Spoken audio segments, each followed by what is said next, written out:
Thanks everyone for taking the time to join this morning. Look, what I want to cover in the next 10 minutes or so is three or four key areas that hopefully provide some practical help and guidance for any businesses on the call or out there. So, look, what I'd like to cover is at a high level what the bank is typically asking for in terms of an information pack from customers that are seeking support as part of the COVID impact, and that may be through a CBILS or CLBILS or other form of solution. I'm going to share with you two or three key tips that we, I guess, after 2 to 3 weeks of reflection, would consider it important to share. I'll touch briefly on viability and how the bank looks at the viability of a business, and also perhaps just highlight some of our support to date. So in terms of what the bank, any accredited lender, but particularly from Danske Bank, and I assume consistent across a number of lenders, in terms of what we will look for and what we will ask for from a customer, we developed at the outset a clear set of information requirements, or let's call it the bank pack. It was very much designed to be so that businesses could expedite the provision of that quickly and provide it to the bank in a quick and simple format, such that we could progress with a formal credit application in as quick a time frame as possible. So there are 6 key pieces of information that we are asking for. The first is very simply just a high-level impact assessment of COVID on the business. So just such that we can understand in terms of supply-led impacts, demand-led impacts, and any staffing impacts. The second key information request, and arguably the most important, is the cash flow forecast. So the important point on the cash flow forecast is that the bank's expectation is very much that that should be reflective of the business and the business size. So you know, for a micro or small business, that cash flow forecast has been provided to us in some occasions by way of a conversation, and for larger corporates, it is probably a revision to an already existing pretty detailed cash flow integrated the P&L and balance sheet. So I think the key point there under the cash flow forecast is that for particularly smaller owner-managed businesses, please don't fear that. We have developed support tools and templates that we can provide to businesses if that cash flow forecast is not something that you have perhaps been familiar with in the past. And look, we can support you through that. The intention of the forecast is to demonstrate the level of additional requirement for both the short-term period and then out over a longer 6 to 12 month period. And look, what we're looking for alongside the cash flow forecast is the key assumptions to be clearly stated. I think certainly from our perspective, and I assume for other banks, look, we are sympathetic towards the situation. You know, delivering projections in normal circumstances can be difficult, and certainly in the current circumstances can be difficult. So we know that the assumptions within many cash flow forecasts will move, will change, and will be revisited. That's fine. What we're asking for is a best endeavours basis based on the current situation. The third key ask then is in terms of debt servicing obligations, and in particular the view in totality. So including not only your core bank, but the position of other lenders as well. So, for example, if you have asset finance facilities, invoice finance facilities that are provided by a funder outside of your core bank, or perhaps if you have some mezzanine debt or junior debt within the business, it's important, I guess, for the bank that you are seeking a CBILS facility from to have a view at a high level of the position that other lenders have taken and how your discussions with some of those other lenders have progressed. And that's really such that we can ensure the CBILS support that we are providing is sufficient for the business over the short to medium term in terms of all of its debt servicing obligations. The next key piece of information that we ask for is just a high-level update on statutory and trade creditor arrangements. So just a confirmation that HMRC, VAT and PAYE positions are up to date, and clearly of course there's support mechanisms there available. So we'll ask for an up-to-date position there, and just also in terms of trade creditors, what arrangements have been made. Have you agreed new credit terms? Does the CBILS facility that we're considering require an element of funding to pay down some critical creditors? And then finally, we will also ask for, within the cash flow assessment, a high-level detail on cost reductions that are implemented within the business. And I'll not get into too much detail on the cost reductions. I know Charlie's going to cover that in a bit of detail. So that covers at a very high level the 5 or 6 key pieces of information that we're asking for. With, as I said, micro and small business, that information has been gathered on a telephone call, on a one-page document, in a single email. And for some larger business, larger corporates, of course, the level of information is a bit greater. Reflecting then 3-4 weeks into the scheme, 2 or 3 key tips that I would share with businesses that are considering coming forward to their lender for support. Top of that list would be to focus on the cash, and focus on your cash position and the cash requirement within the business. P&Ls and balance sheets are nice to haves, and of course under normal circumstances the P&L and the balance sheet is something that the bank will look for any funding support. But again, there's sympathy with the current position and pandemic, and our conversations with customers have been to absolutely focus on the cash and the cash flow, and really in particular on the short term out for the next 6 to 8 weeks.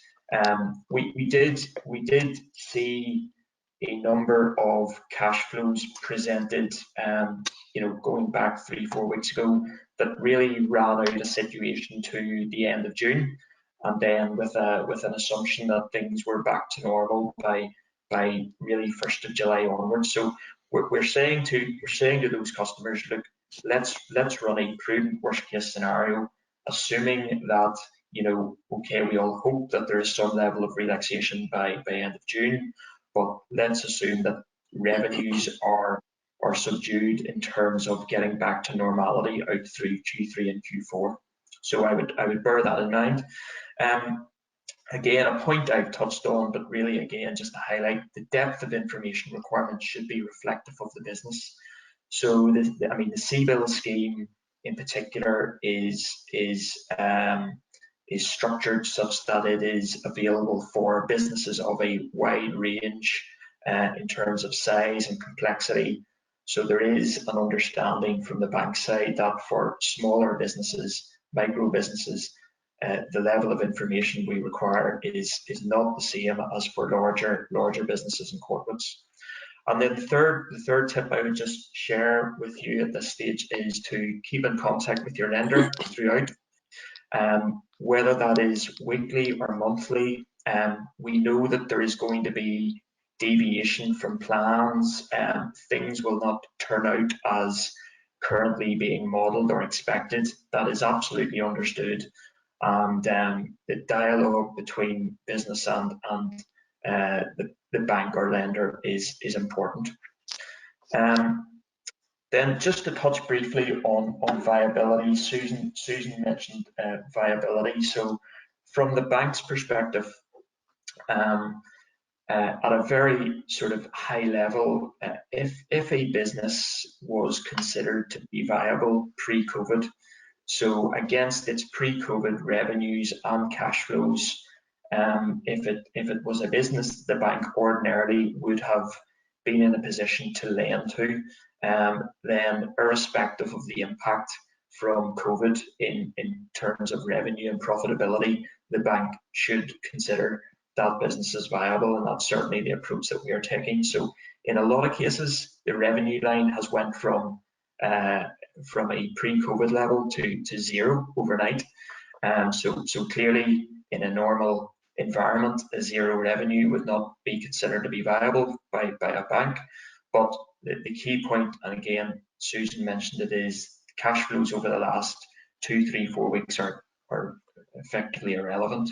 It is the historical trading performance and revenues pre-COVID that the bank will consider its viability assessment on. And then clearly there is an assessment around repayment capacity. The CBILS support is a loan.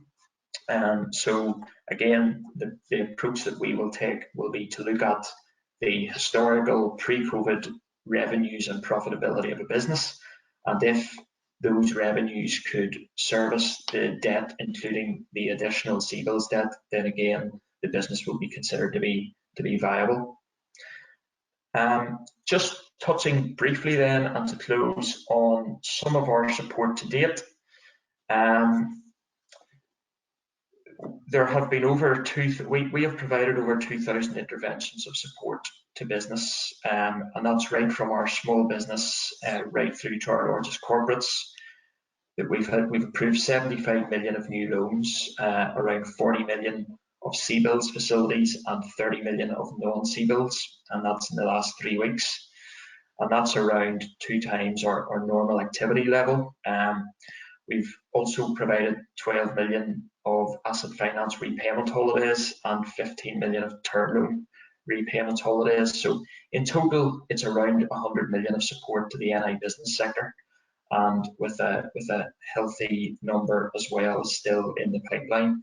I think the important point from that slide is that there are a number of solutions available to business, and there are a number of solutions that the banks, whether accredited or not accredited, will look to provide. So the CBILS scheme has been excellent. It has really gained traction over the last couple of weeks and got off the ground, and funds are being delivered to businesses through the CBILS scheme.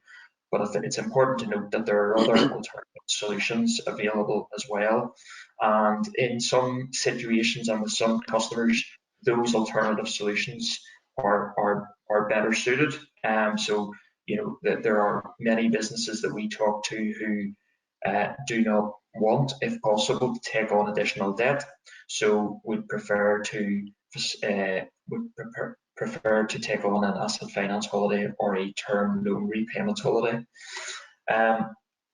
So that is a quick overview from me in terms of some key information requirements the bank will look for. A couple of key tips to bear in mind: a high-level position on viability, and a bit of background on our support to date. Thanks, Jeff. It's particularly helpful to hear about the other support and help that the banks are providing, and that flexibility, definitely around capital repayment holidays on asset finance and in term loans. And I'm sure a lot of people on the call will be glad to hear that. I suppose we just say to them, you know, as you've said beforehand, is engage with your lender, contact them, speak to them, and see what support they can give you, whether it's flexibility or maybe a new lend or an increased lend. But look, some questions coming through here, and maybe you could give us a feel from a Danske perspective regarding maybe turnaround times and pricing. So firstly, could you maybe give us an insight into how soon from an initial application that a business will receive a decision and ultimately be in funds? And then secondly, could you maybe elaborate a bit further on the pricing, particularly on the CBILS aspect, where we do know that it's interest-free and fee-free for the first 12 months, but what would the pricing be beyond that 12 months? Yeah, sure. So in terms of turnaround times, it was pretty clear to us from the outset and the launch of the CBILS scheme that we would have to work to accelerated turnaround times to be able to deliver the support, much needed support to some businesses, and in a quick manner. So I suppose just to highlight, there were a couple of key things and processes that we've put in place to facilitate that. So firstly, we have resourced both our first line relationship teams and second line credit teams such that we can deal with the additional volumes of requests. Many of the bank's, I guess, procedures have been refreshed, so the typical credit application process has been completely refreshed to a much more straightforward and simple process for CBILS facilities and for small businesses and smaller asks. I can say that is down to around about 4 to 5 lines of a credit application. We've also used some of our digitalization processes. So for, again, small business, we're using Future Finance, which is the bank's automated decision-making tool, and that allows us to deliver credit-approved decisions to a customer really within the same day or a couple of days of receiving information. And we're also using digital signing as well, so we're very cognizant of the fact that many businesses are operating remotely and delivering paperwork to get wet signatures and getting those returned to the bank is a drag on delivering funds into an account. So we're now using digital signing. So to cover that, I guess, and answer the question, in many cases we are delivering credit approvals same day turnaround.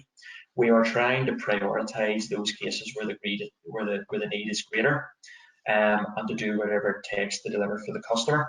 But as a general, I would say that from receipt of information, you should be expecting a credit approved decision from us or from the bank within a 3 to 4 day period, and then depending on whether any additional security needs to be taken or not, drawdown of funds without new security can really happen within a couple of days thereafter. And then in terms of pricing, so yes, under the CBILS scheme, it's interest-free for 12 months. There's no arrangement fee, and also, again, at discretion of each lender, but certainly with Danske, there is the ability to provide a capital holiday at the outset of the loan, and then thereafter there is a commitment that margin pricing will be in line with any existing term debt that the customer has. So pricing's normally a risk adjusted discussion, and in the majority of CBILS cases, it is arguable that it is likely that the risk profile will have increased, but the bank has committed to pricing the margin on any CBILS facility in line with existing debt. And it's similar on the CLBILS scheme, which is just launched. So again, it was the only difference being it is not an interest-free facility. Interest is payable from the outset on a CLBILS facility. But again, there is no arrangement fee. There is the ability to agree a capital repayment holiday, and any margin pricing is in line with existing term debt or debt within the business. Thanks, Jeff. And suppose part of the turnaround time is impacted by maybe potentially a bottleneck is getting the documentation out and getting it returned. There's a question here, it's just asked about documentation. Is it just issued by the lending bank only, or is there separate BBB issued documentation also? Yeah, there's a pack of documents that are provided by the BBB that need to be signed into by the borrower alongside the standard bank facility letter, but the bank provides all of that documentation to the borrower to streamline the process. So we will issue the standard bank facility letter alongside the 4 to 5 appendix documents from the BBB, together with a supporting letter that provides some guidance in terms of completing the documents, and then the borrower will return all of those documents together back to the lender.